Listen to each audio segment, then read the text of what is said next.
महत्त्वाची घडामोड आहे। रायगड जिल्हा परिषदेचा तिढा सुटत नाही अशी माहिती सूत्रांकडून मिळते। आजच्या बैठकीत कोणताही सकारात्मक तोडगा निघालेला नाहीये। रायगड जिल्हा परिषदेसंदर्भात नंदनवनवर बैठक पार पडलेली आहे।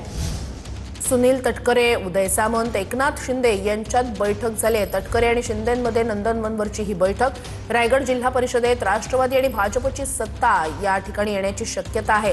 एकनाथ शिंदे रायगड जिल्हा परिषदेसाठी काय भूमिका घेणार याकडे आता लक्ष आहे। अधिक या सगळ्या संदर्भात जाणून घेऊया आपले प्रतिनिधी निखिल चव्हाण यांच्याकडून। निखिल, काल जी माहिती समोर आली होती त्यानुसार राष्ट्रवादी आणि भाजप एकत्र येणार, मात्र आता ही नंदनवनवरची बैठक काय होऊ शकतं, नेमकं काय भूमिका घेऊ शकते शिवसेना शिंदे पक्ष?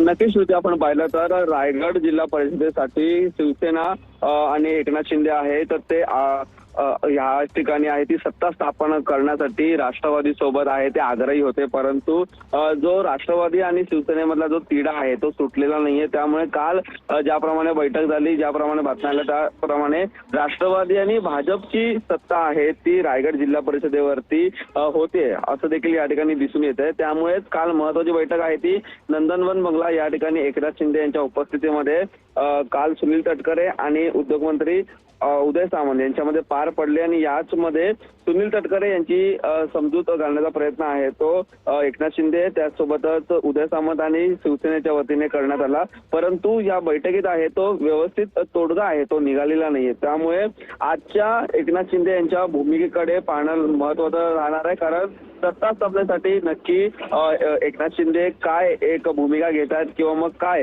एक सूत्र फिरवतात हे देखील पाहणं तेवढं महत्त्वाचं ठरेल। परंतु कालच्या बैठकीत शिवसेनेसोबत राष्ट्रवादी जाणार असा काही तोडगा निघालेला नाहीये सध्या तरी। राष्ट्रवादी नक्कीच निखिल, आता काय निर्णय घेतला जातोय याकडे लक्ष असेलच। तूर्तास धन्यवाद।